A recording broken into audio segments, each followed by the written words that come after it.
Hello friends, स्वागत है आपका आपके अपने लीगल चैनल सोच पर प्रहार में। मैं हूं एडवोकेट सनी शर्मा। और दोस्तों, जैसे कि आप जानते हैं कि इस चैनल पर रेगुलर हम आपको लीगल अपडेट्स देते हैं, इसके साथ साथ आपको तरह तरह की लॉ की जानकारियां उपलब्ध कराते हैं। दोस्तों, इसी क्रम में आज की इस वीडियो में मैं आप लोगों के लिए माननीय सुप्रीम कोर्ट का एक बहुत ही इंपॉर्टेंट निर्णय लेके आया हूं। दोस्तों, जैसे कि आपने थंबनेल पे पढ़ ही लिया होगा, ये बिल्कुल सही है। इसी पर माननीय सुप्रीम कोर्ट ने अभी अभी ये लेटेस्ट निर्णय पारित किया है। दोस्तों देखिए, ऐसा होता है जब भी हमारे ऊपर कोई केस होता है और स्पेशली जब वो केस फॉल्स होता है, तो ऐसे में हम वो चीजें ढूंढते हैं जहां से हमें राहत मिल सकती है। फॉर एग्जाम्पल, हम एफआईआर को बहुत ध्यान से पढ़ते हैं, उसके बाद जो चार्जशीट फाइल होती है उसको बहुत ध्यान से पढ़ते हैं, लड़की के जो बयान होते हैं 164 के उसको बहुत ध्यान से पढ़ते हैं, क्रॉस क्वेश्चनिंग के टाइम पे हम देखते हैं कि कोई कॉन्ट्राडिक्शन तो नहीं आ रहा है।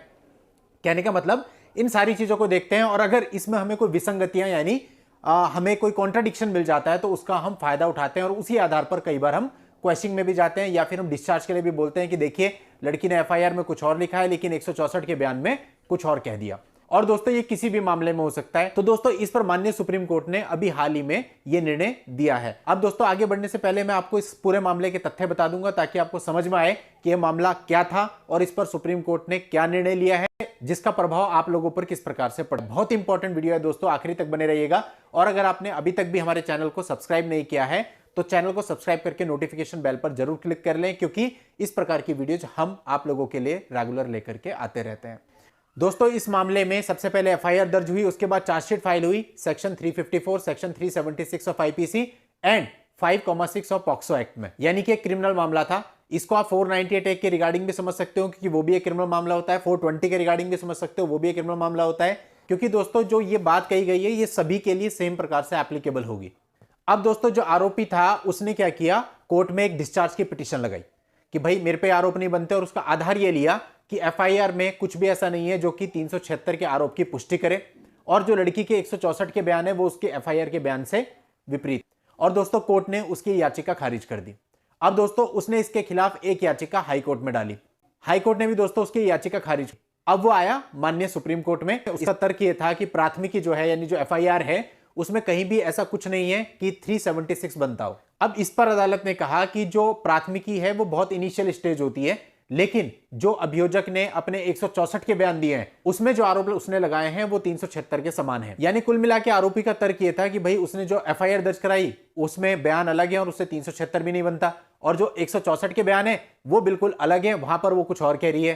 तो इन दोनों का जो डिफरेंस है इसके बेस पे उसको डिस्चार्ज कर दिया जाना चाहिए। तो दोस्तों, ऐसे में आप लोगों के पास भी कई बार ऐसे सबूत होते हैं जिसके आधार पे जो है आप डिस्चार्ज के लिए जाते हैं या फिर क्वेश्चनिंग के लिए जाते हैं। तो दोस्तों, ऐसे में सुप्रीम कोर्ट की अब मैं जो आपको टिप्पणी बताने वाला हूं ये आपके लिए बहुत इंपॉर्टेंट है। पीठ ने कहा कि एफआईआर और 164 सीआरपीसी के तहत बाद के बयान के बीच विसंगतियां यानी कॉन्ट्राडिक्शन एक बचाव हो सकती हैं। हालांकि जो ये विसंगतियां हैं ये ट्रायल शुरू किए बिना ही डिस्चार्ज का आधार नहीं हो सकती। इसके साथ ही सुप्रीम कोर्ट की बेंच ने डिस्चार्ज करने की मांग करने वाली याचिका खारिज करने के आदेश को बरकरार रखा। अब अगर मैं आपको साधारण लैंग्वेज में बताऊं तो माननीय सुप्रीम कोर्ट ने यहां पर यह कहा है कि यदि एफआईआर और 164 सीआरपीसी के बयान के बीच में कुछ कॉन्ट्राडिक्शंस होते हैं तो केवल यह डिस्चार्ज का आधार नहीं हो सकता।